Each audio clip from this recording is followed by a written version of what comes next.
अब ये आकर्षण बल, विकर्षण बल और प्रत्याकर्षण बल को परिभाषित करो। हाँ, आकर्षण बल के बारे में बताया। हाँ, आकर्षण बल के बारे में बताया भाई, जो चुंबकीय वस्तु को आमने सामने रखने पर एक दूसरे के साथ पास आता है, उसका नाम है आकर्षण बल। ऋणाकर्षण, धनाकर्षण भेदों से कुल मिलाकर के एक दूसरे के पास आ जाते हैं, इसको आकर्षण बल हम कह रहे हैं। ठीक है, ये ठीक है। और उसी को हम एक अणु के पास ले जाते हैं, कई परमाणु में एक अणु के साथ जुड़ते हैं, वो आकर्षण बल से ही जुड़ते हैं। ठीक है ना। विकर्षण बल ये चीज होती है, जैसा जितना ताकत से वो एक जगह में जुड़ते रहे, उससे ज्यादा ताकत से दूर ले जाने वाली कार्य को हम विकर्षण बल कहते हैं। जितना ताकत से जुड़ने की बल लगी हुई है, उससे अधिक लगा करके उसको अलग फैलाने वाली जो कार्य है, उसको हम विकर्षण बल कहते हैं। विकर्षण बल आरोपित है। ऐसा कहेंगे बाबा, ऐसा नहीं कहेंगे कि जितने निश्चित दूरी पर वो हो सकता है, उससे ज्यादा नजदीक करने पर वो आकर्षण बल बढ़ा, तो विकर्षण हुआ है। उसका विकर्षण से अच्छी दूरी में प्रतिष्ठित होता है, तब विकर्षण बल की प्रयोग होता है। माने पास में आने से विकर्षण बल की प्रयोग होता है। हाँ, जैसे जो निश्चित दूरी है व्यवस्था के अर्थ में, उससे पास अगर हम लाएंगे उसको, है ना, किसी भी इकाई को, तो वो उसको दूर हटाने का प्रयास। हाँ, वही वो उसी का नाम है विकर्षण बल। ठीक है ना, वो ठीक है, बहुत बढ़िया। अणुबंधन से उसको थोड़ा एक बार प्लेस कर दीजिए। नहीं तो पूरा है ना, प्रत्याकर्षण। प्रत्याकर्षण की मतलब यह होता है आकर्षण, विकर्षण, प्रत्याकर्षण। प्रत्याकर्षण का मतलब यह होता है एक बार विकर्षित हो चुकी थी, ठीक है, उसको पुनः आकर्षण में परिवर्तित होकर के किसी के साथ सह अस्तित्व को प्रमाणित करना, ये प्रत्याकर्षण की मतलब है। फिर से क्या हुआ? जरा व्याख्यात कीजिए। जैसा कोई चीज को हम विकर्षित कर दिया, ठीक है ना, तो वो विकर्षित होने के पश्चात कोई चीज दूर चले गए। दूर चले जाने के बाद किसी दूसरे विधि उसके ऊपर आरोपित होने के फलस्वरूप पुनः आकर्षण की क्रिया में आरूढ़ हो गया उसी वस्तु का, तब उसको प्रत्याकर्षण कहते हैं। प्रत्याकर्षण आरोपित बल है बाबा। हाँ, प्रत्याकर्षण जो है परिस्थितियां बदलती रहते हैं, माने वातावरण से, स्वयं की क्रिया से, स्वयं के आचरण से परिस्थितियां बदलती रहती हैं। आचरण भी अपने परिस्थिति को बदलता है, पर्यावरण भी, उसका वातावरण भी परिस्थितियों को बदलने में सहायक होता है। तो इन दोनों का योगफल में कोई एक ऐसा स्थिति बनती है जो विकर्षित होने के लिए जो भाजक हो गया था वस्तु, वो पुनः आकर्षण के साथ अपने सही स्थली में पहुंचने के लिए वो बाध्य हो जाता है। इसको प्रत्याकर्षण कहते हैं। ठीक है। जो जैसा एक परमाणु से कोई एक अंश भाग गया, छूट के भागने के बाद थोड़ा देर के बाद पता चला वही अंश घूम फिर करके उसी अणु में आ गया, यह प्रत्याकर्षित हो गया, उसी परमाणु में आ गया। ठीक है, ये ठीक है, समझ में आता है? इस प्रकार से होगा। मैं आपके पास आया, आकर्षण हुआ, फिर दबाव उसमें बाहर गया तो विकर्षण हुआ, और पुनः मेरे आकार ठिकाने आए तो फिर आकर्षण। हाँ, ऐसे प्रत्याकर्षण हुआ, ऐसे बहुत बढ़िया।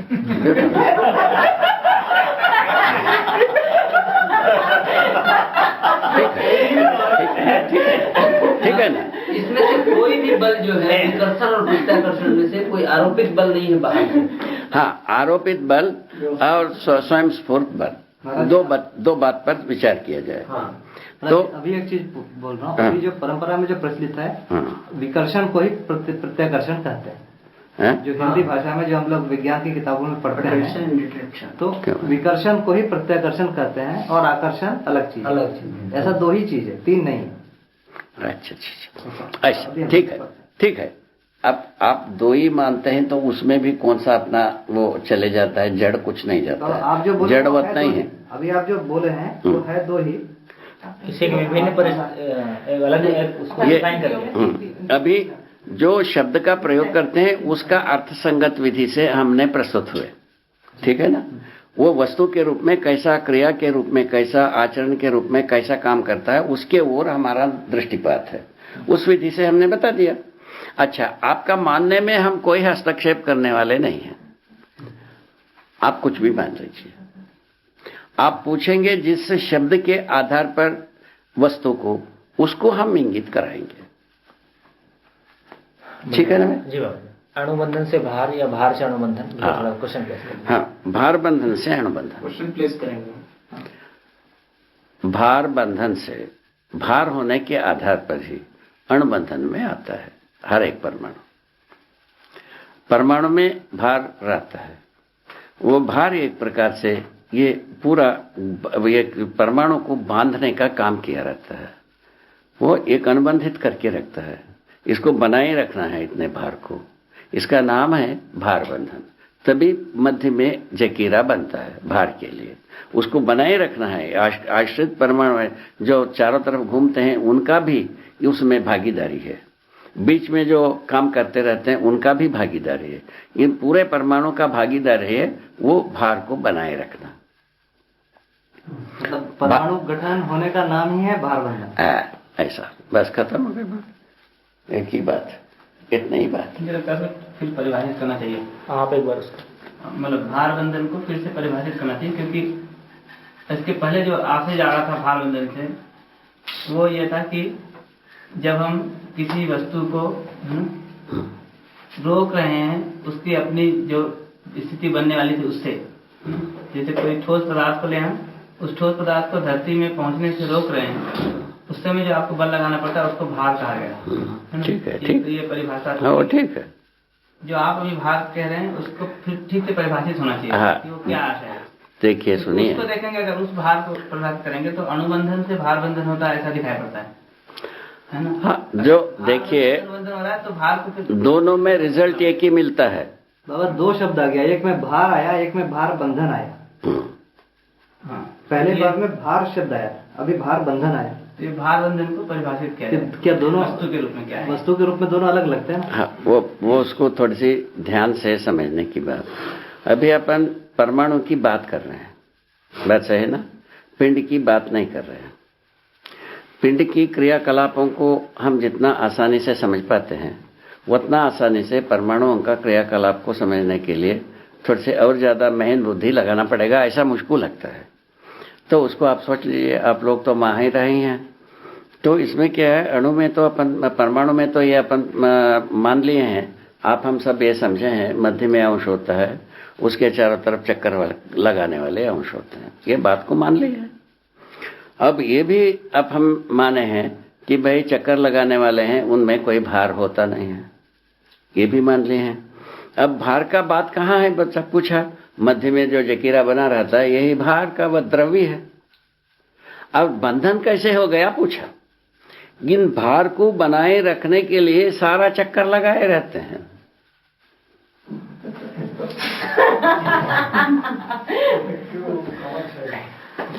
ये चक्री जो घूमता काय के लिए पूछा, ये भार को बनाए रखो।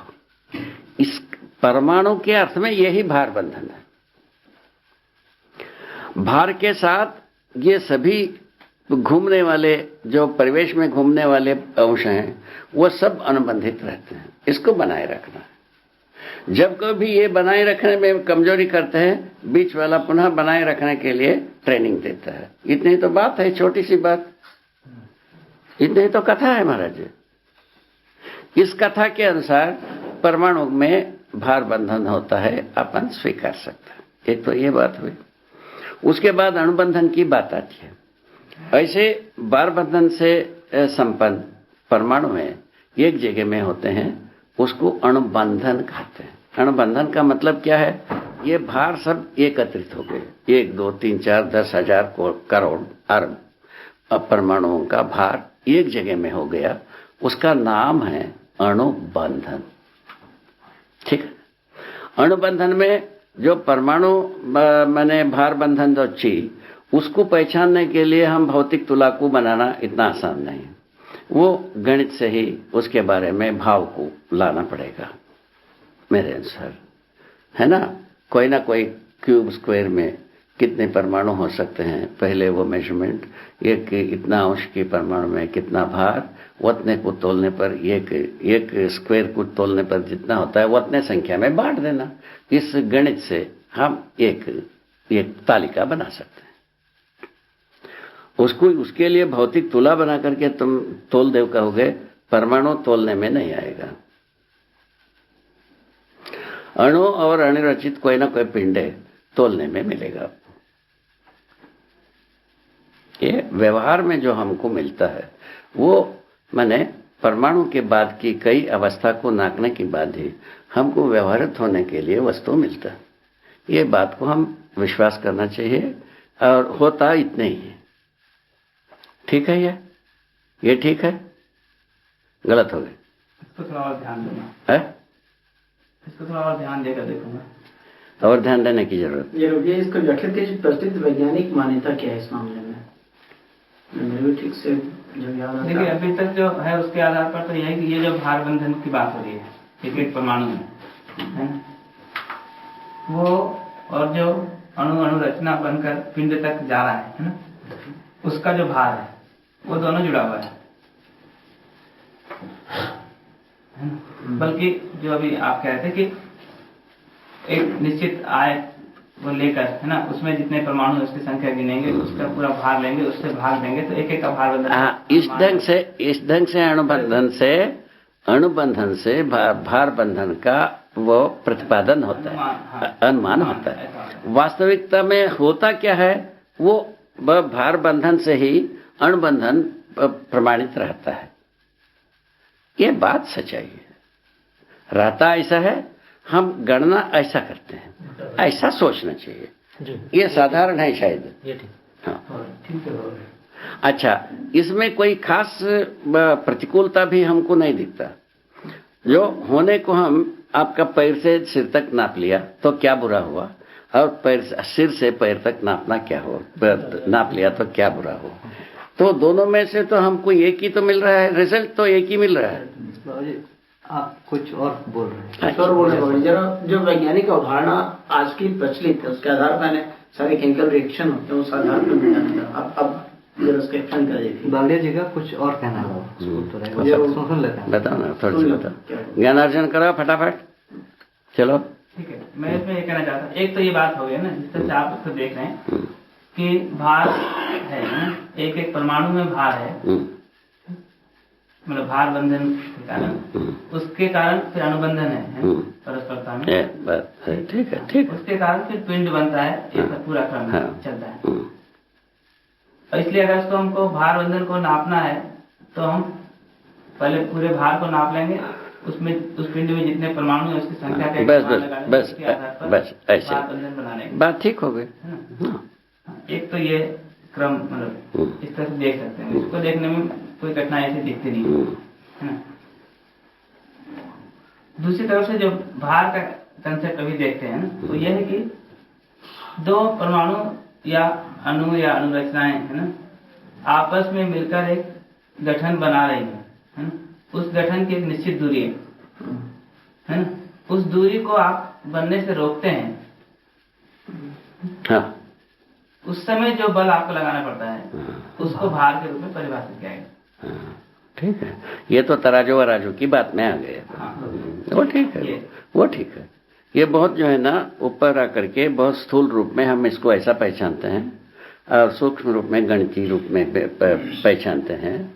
एक्चुअल अस्तित्व में होता है उसको भार बंधन को परमाणु में पहचानते हैं। व्यवहार क्रम में जो भार है ना, वो सेकंड वाला है, और तात्विक क्रम में जो भार है वो भार बंधन यही बनता है। यदि सद्बुद्धि से सोचा जाए तो रूट पूरा इसी में हो पाता है। ठीक है, परीक्षण विधि बॉन्ड क्या होता है? अणुबंधन तो है, एटॉमिक जो अणुबंधन, अणु संरचना की बात, अणु संरचना को ही बॉन्ड बोलते हैं। नहीं, वो तो मॉलिक्यूलर स्ट्रक्चर हुआ। जिसके कारण अनुसंरचना होती है उसको बॉन्ड बोलते उसी को बोलते हैं हैं। बॉन्ड। जिस परस्परता के कारण। नहीं, इसको ठीक है। सब में अगर समझने जाएंगे आप, मीथेन बनता है। ठीक है, अणुरचना में भी ताना बाना बनता होगा। से बनता है उसको बॉन्ड बोलते हैं, सिस्टम को बॉन्ड बोलते हैं। हाँ, ठीक है। ये जो ऑर्गेनिक एक दूसरे परमाणु में जुड़ने की प्रक्रिया को आप कोई नाम देते हैं, ठीक है, वो दीजिए ना। अणुरचना होता है, ये बात सही है। अणु से रचित रचनाएं होते हैं, ये सही है। इसके बाद इसके बारे में क्या क्या तकलीफ है? आप कुछ और बोलिए। हाँ, बोलिए ना भाई, बोलिए। तकलीफ तो कुछ नहीं है, उसको सिर्फ स्पष्ट करने की बात है। वही भार को हम पहचानने की विधि यही है। जैसा अभी आप हम सोचा है, यदि ये कोई चीज की एक परमाणु का भार को पहचानने के लिए परमाणु को कोई भौतिक तुला से तोला नहीं जा सकता, वो गणितीय विधि से ही होगी। उसमें यही कोई युक्ति है। कोई भी एक मैंने क्यूब है ना, एक क्यूब को छोटे से क्यूब, उसमें से कितना परमाणु हो सकता है, उसको गणितीय गणना उतने भाग में उतने एक क्यूब की तोल को बांट लेना। यही तो परमाणु का तोल है। और कौन सा तोल निकालोगे? यही तोल निकालोगे। जी बाबा। हाँ, बस हो गया, खत्म हो गया बात। अच्छा, यह हुआ गणितीय विधि से वहां निकाला। यहाँ जो है ना, तराजू से तोल करके हम तोल निकाल लिया। बाबा तो ये होगा ना कि परमाणु का जो तौल है वही उसका भार बंधन है। हाँ, परमाणु का जो तोल है वही वो उसका भार है, भार बंधन है। भार बंधन। यानी भार और भार बंधन, दो भार बंधन के बारे में आपको समझाया ना। पूरा परमाणु में जितने भी अंश है उसको संरक्षित कर रख के रहते हैं। ये भार बंधन है। ये भार बंधन का मतलब वो पूरा परमाणु का उद्देश्य है उसको बनाए रखना। इसका नाम है भार बंधन। तो वही जो है भार में, वो भार के रूप में हमको गणित से मिलता है। हाँ, वो हो गया। अब वो हो गए। उसके बाद जो है ना, धरती के साथ पुनः आता है। उसके बाद जैसे ही हर वस्तु ठोस के साथ, विरल के साथ, तरल के साथ सह अस्तित्व में होना रहता है, उसको बीच में रोकिए, उसका भार निकलता है। ये आ गई। वही विधि से जितने भी गैसेस का भार है आपको वैसा मिल रहा है। अब पानी का तो भार मिलता ही है, वो पत्थर कंकड़ का भार मिलता है। अब क्या चाहते हो? अब कौन सा अपने पास चाहने की वस्तु रह गई? इसमें कुछ और भी आप जोड़ें। हाँ, इसमें क्या जो गैस वाली बात है ना, उसके भार के संदर्भ में तो पुनर्विचार करना पड़ेगा, क्योंकि अभी तक जो गैस के भार का कंसेप्ट है ना, वो इसके साथ ठीक नहीं बैठेगा। उसमें हम लोग को उसको पुनर्परिभाषित करना पड़ेगा। क्योंकि अभी जो गैस के हिसाब से देखेंगे गैस, तो कोई हाइड्रोजन के बैलून को अगर हम वजन करने जाएंगे तो वो नेगेटिव वेट देगा। तो हम अगर उसको इस तरह से परिभाषित करते हैं कि जिस स्थिति में उसका होना बनता है, उससे होने में रोकने में जितना हमको बल लगाना पड़ता है वो भार है, तो पॉजिटिव में आ जाएगा। फिर उसको ठीक से हम एक्सप्लेन कर सकते हैं। बहुत बढ़िया, ठीक तो कह रहे हैं। भार के लिए वही उससे परिभाषित होता है, क्योंकि निगेटिव भार तो हो नहीं सकता किस चीज का। किसी भी सह अस्तित्व को अवरोध करने के लिए जो बल लगता है वो भार है उसका। वो फिर में वो अपने को काउंट करने में आ जाएंगे। इस विधि से गैस का भार निकल जाएगा, ऐसा भैया बोल रहे हैं। अभी तक क्या था, निगेटिव बोलते थे, गैस हो सकता होगा। अभी भी गैस का भार निकालते हैं, तराजू को उल्टा बनाते हैं तो उसको निगेटिव बताते हैं ना। हाँ, बताना तो जैसा गुरुत्वाकर्षण सुनिए तो सही। अभी जो है सिलेंडर में LPG आती है, उसमें 15 किलो लिखा रहता है, 10 किलो लिखा रहता है, 20 किलो लिखा रहता है, कुछ भी किलो लिखा रहता है। डेंसिटी बढ़ाने पर वो की तरह होता है। हाँ जी, वो खाली सिलेंडर में भरने की बात तोलने पर जो मिलता है उसको वो लिखे रहते हैं। बात सही है। तो वो तो वही है जो गुरुत्वाकर्षण के आधार पर परिभाषित है। बस हो गया। लेकिन उसको हम अगर शासित के आधार पर परिभाषित करें, उसको अगर हम अनुबंधन के आधार पर परिभाषित करें, तो जो उसके विरल के साथ होने की जो प्रवृत्ति है उसको रोकने में हम जितना बल लगाते हैं उसको भार कहें, तो फिर गैस के भार को भी ठीक से परिभाषित करें। सटीक हो गया ना। तो वो ठीक है ना, क्या आपत्ति हुआ? देखिए इसमें अच्छा हो गया ना, बढ़िया हो गया, बढ़िया हो गया और परिष्कृत हो गया, परिष्कृत हो गया, परिष्कृत हो गया।